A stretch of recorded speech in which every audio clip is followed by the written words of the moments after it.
The city was alive with weekend noise, laughter spilling from open bar doors, bass lines vibrating through concrete sidewalks, neon reflections dancing across puddles left by a late evening drizzle. To everyone else, it felt like freedom. To her, it felt different. Like something invisible had shifted. Like the air itself was watching. Maya didn't know how to explain the feeling without sounding dramatic. She tried once, brushing it off with a nervous laugh to her friends outside the crowded club. "Do you ever feel like someone's just looking at you?" she asked. They teased her, joked about paranoia, blamed the late hour and loud music. She smiled along, but her eyes kept scanning over shoulders, lingering on strangers a second too long. There was no clear threat, no face she could point to, only an instinct that refused to quiet down. Inside, the lights pulsed in hypnotic waves, turning faces into silhouettes and back again. The music swallowed conversation, forcing people close just to be heard.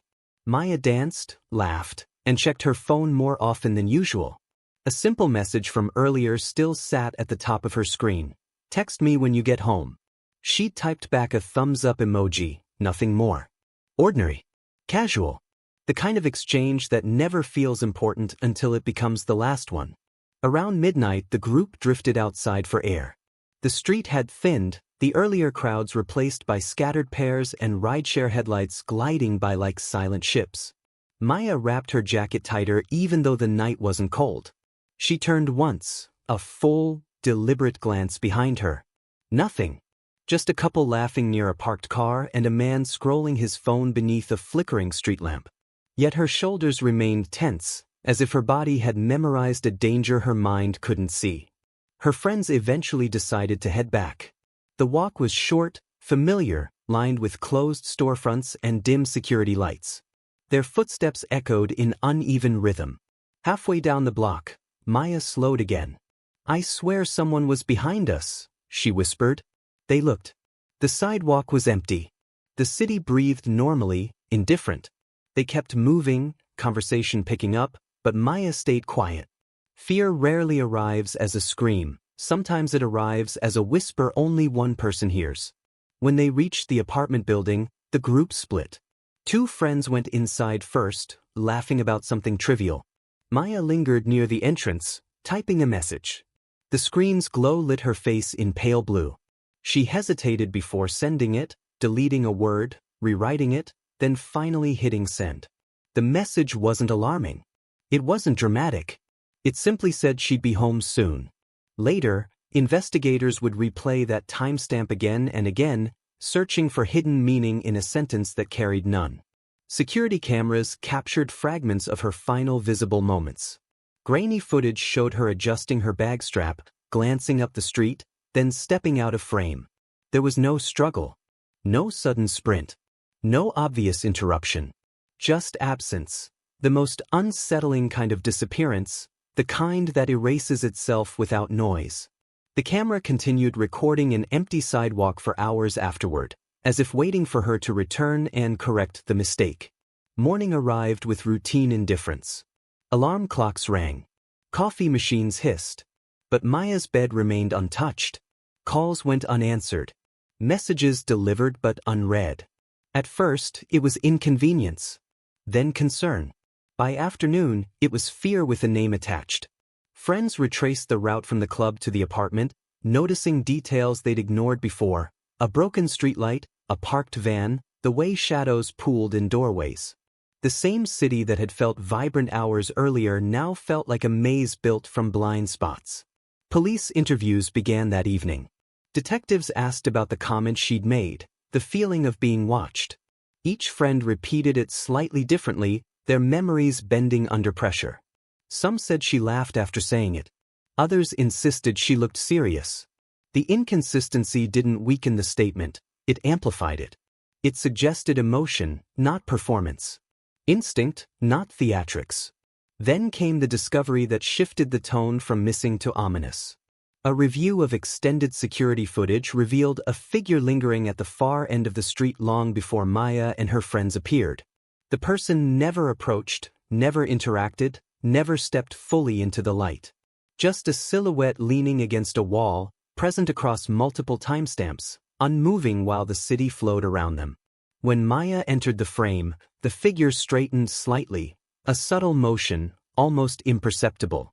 Minutes later, both were gone from view. The footage ended not with an answer, but with a question carved in shadows. Because when detectives enhanced the final frame, they realized the silhouette hadn't just been watching the street. It had been watching her. The investigation did not begin with sirens. It began with silence, the heavy, suffocating kind that fills a room when no one knows what to say next. Detectives arrived at Maya's apartment expecting the usual signs of a young adult who'd simply stayed out too late. Instead, they found order. Her keys sat on the kitchen counter. Her shoes were aligned near the door. Her phone charger was still plugged in, cable coiled like it had been waiting. Nothing looked rushed. Nothing looked wrong. And that was precisely what made it wrong. Missing person cases often carry the chaos of interruption, overturned items, half-finished meals, doors left ajar. Maya's apartment carried none of it. It felt paused, not abandoned. The curtains were drawn halfway, letting a blade of morning light cut across the floor like a spotlight searching for movement that never came. Her bed remained perfectly made. A glass of water on the nightstand still held condensation, proof that the air inside had not been disturbed for hours.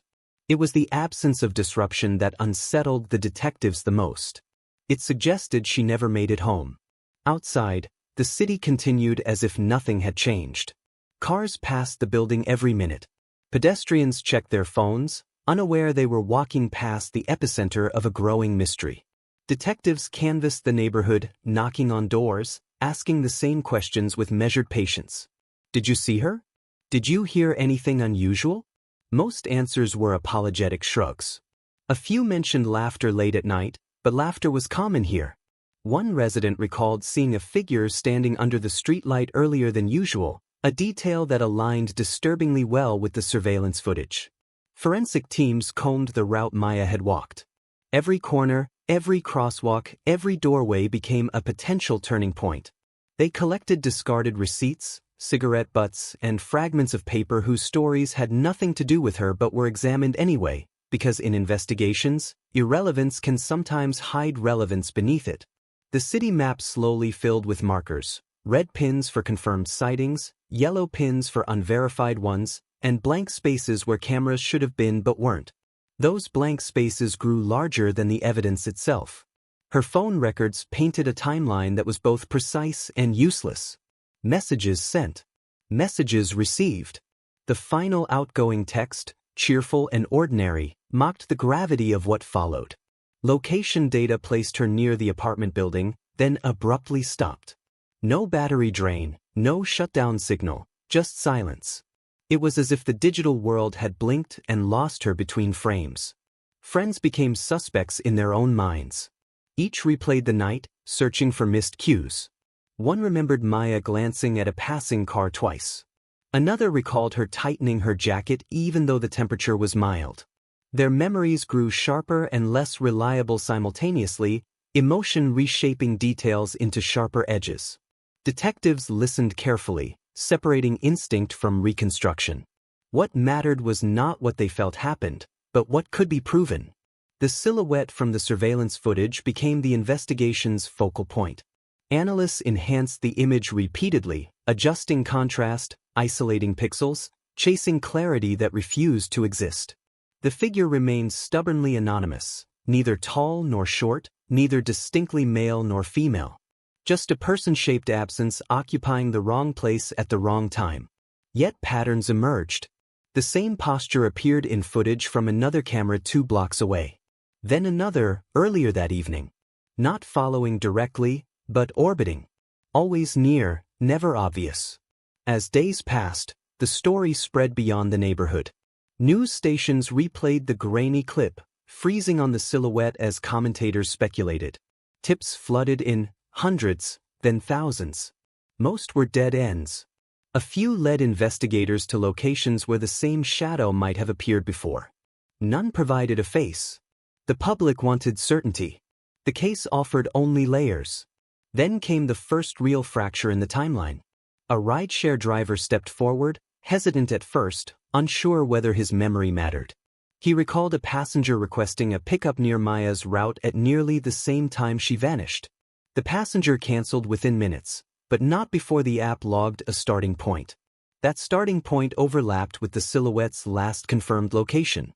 The driver remembered one detail vividly: the passenger never looked directly at him, keeping their face turned away even while speaking. Their voice was calm. Too calm, he said, for someone standing alone at that hour. Investigators pulled the app's metadata. The account used to request the ride was created that same night. No profile photo. No payment history. A digital ghost. But buried within the registration data was a single fragment, an email address used once, then discarded. That fragment led to a name, and that name led to an address. The building they found was old, its paint peeling like sunburned skin. Mailboxes hung crooked beside the entrance. The hallway smelled of dust and stale air. Apartment 3B had its lights off, blinds drawn tight. Detectives knocked. No answer. They listened. Nothing. The lock showed no recent scratches, no forced entry marks. Just stillness, the same unsettling stillness that had greeted them in Maya's apartment. A warrant was granted within the hour. When they finally opened the door, the room inside looked abandoned, except for one thing glowing softly on a desk near the back wall. A computer screen, paused on a frame of surveillance footage. The same street, the same night, and zoomed in unmistakably. Maya's face,